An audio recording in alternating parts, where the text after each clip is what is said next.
Assalamualaikum warahmatullahi ta'ala wabarakatuhu, and good day to each and everyone. I am KAWILAN BAITAYAN and the first reporter of Group 7, and my topic is about Salah in the Holy Quran and Sunnah. So, Salah in the Holy Quran is the second pillar after Shahada, and the word Salah is used by many Muslims across the globe and refers to the daily prayer. It is also the obligatory prayer in Islam. Ang sala o ang pagdarasal ay ang ikalawang haligi sa 5 haligi ng Islam. Ito ay tungkuling dapat gampanan ng bawat Muslim na nasa 8 gulang at may sapat na pag-iisip. Ito ay napakahalaga rin sapagkat ito ang ilaw ng tao sa kanyang buhay at ito ang magiging dahilan ng kanyang tagumpay dito sa mundo hanggang sa kabilang buhay. Allah said in the Holy Quran, Surah Taha, verse 14, "Indeed, I am Allah, there's no God but me, so worship me and keep up the prayer so that you remember me." Ang verse na ito sa Holy Quran ay pagsasaksi ng katotohanang ipinag-utos sa mga mananampalatayang Muslims ang pagsasala o ang pagdarasal.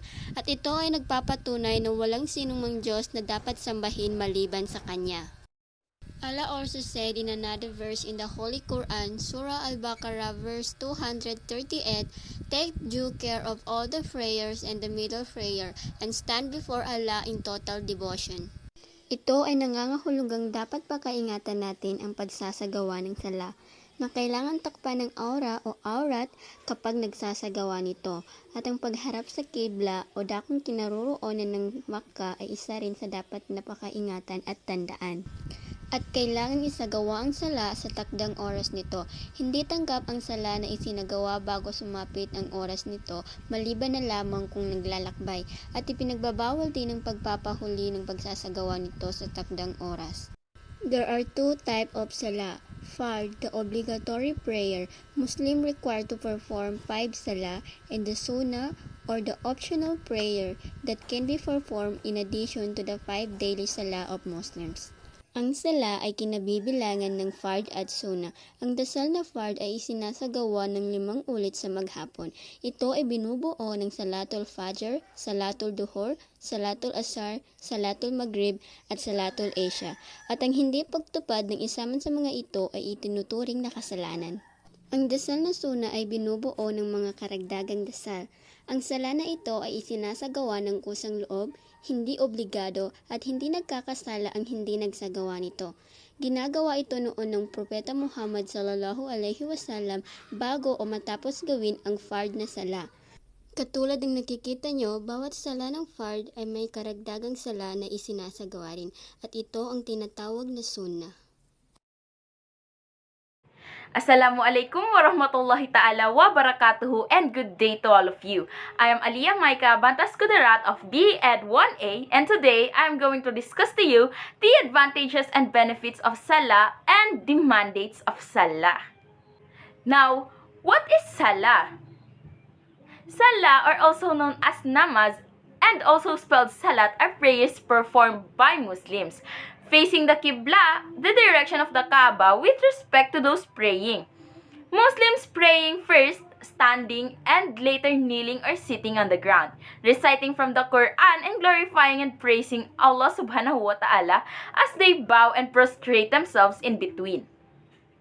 Salah is also composed of prescribed repetitive cycles of bows and prostrations called rakat or raka'ah. The number of raka'ahs, also known as units of prayer, varies from prayer to prayer. Ritual purity and wudu are prerequisites for performing the prayers. The daily obligatory prayers collectively form the second of the 5 pillars in Islam. Observe 5 times every day at prescribed times. These are Fajr, observe at dawn; Zuhur or Duhur, prayer, observe at noon; Asr, observe in late in the afternoon; Maghrib, observed at dusk; and Isha, observed after sunset. Salah can be performed either in solitude or collectively, known as Jama'ah. When performed in Jama'ah, worshippers line up in parallel rows behind a leader, known as the Imam. Special prayers are exclusively performed in congregation, such as the Friday prayer and Eid prayers, and are coupled with 2 sermons each delivered by the Imam. The primary purpose of Salah is to act as a person's communication with Allah subhanahu wa ta'ala. Purification of the heart is the ultimate religious objective of Salah. Via Salah, a believer can grow closer to Allah and in turn strengthen their faith. Just as humans physically require food and supplement to stay healthy and alive, the soul requires prayer and closeness to God to stay sustained and healthy. In short, spiritual sustains the human soul. Tafsir of the Quran can give 4 reasons of the observation of Salah. First, in order to commend God's servants, together with the angels, do Salah, blessing salutations. Second, Salah is done involuntarily by all beings in creation, in the sense that they are always in contact with God by virtue of Him creating and sustaining them. Third, Muslims voluntarily offer Salah to reveal that it is the particular form of worship that belongs to the prophets. Fourth, Salah is prescribed as the second pillar of Islam. The 5 pillars are the core beliefs and practices of Islam. Number 1, profession of faith, or shahada. The belief that there is no God but Allah and Muhammad is the messenger of God is central to Islam. This phrase, written in Arabic, is often prominently featured in architecture and a range of objects, including the Quran, Islam's holy book of divine revelations. One becomes Muslim by reciting this phrase with conviction. Prayer. Number 2 is the prayer or salat.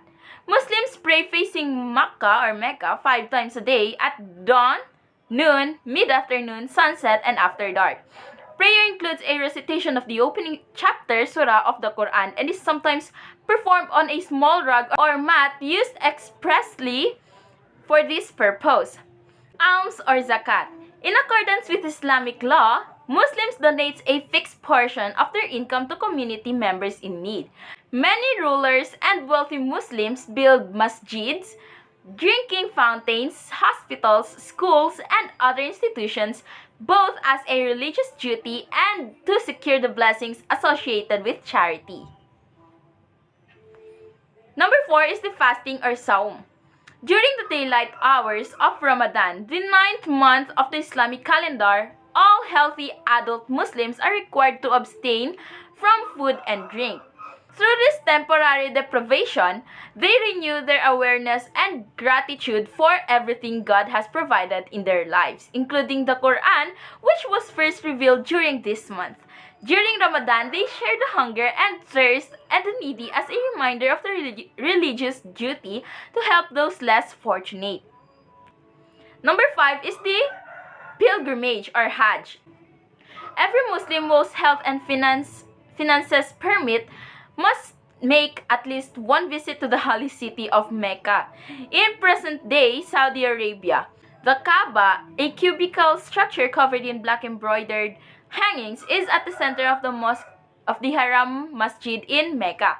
Muslims believe that it is the house Ibrahim in Arabic, built for God and face in its direction, Qibla, when they pray. Since the time of the Prophet Muhammad, believers from all over the world have gathered around the Kaaba in Mecca on the 8th and 12th days of the final month of the Islamic calendar. However, in this lesson, we're just going to talk about the benefits of Salah prayer of Islam and the mandates of Salah. There are so many benefits of Salah. Allah subhanahu wa ta'ala made this mandatory pillar not only to praise Allah but also helps us to be physically, mentally, spiritually, and emotionally healthy. Number 1 is the physical health. From performing wudu to performing Salah, in wudu or abdas, we are going to start with niyat or niyah, or intention of performing wudu. After that, we are going to wash our hands, our mouth, our nose, face, and arms, wipe our head and ears, and lastly, our feet. After those, we are going to perform Salah. In Salah, there are many movements that may help us strengthen our muscles and joints. By doing this 5 times a day, there is no way you're not going to be healthy.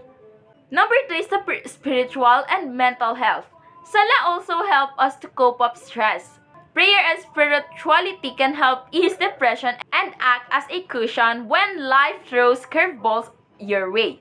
Saying a small prayer to get through a difficult time is not unusual. A plea for help from a higher power is one way people seek and find the benefits of spirituality. Lastly is the emotional health. It can calm your nervous system, shutting down your fight or flight response. It can make you less reactive to negative emotions and less angry. Now those are the benefits and advantages of performing salah and the mandates of salah. Well, Allah subhanahu wa ta'ala didn't just think about praising Him, but also for us to be healthy and safe. Allah is indeed the most beneficent, most merciful, and most gracious. MashaAllah, that's all. Thank you very much for listening.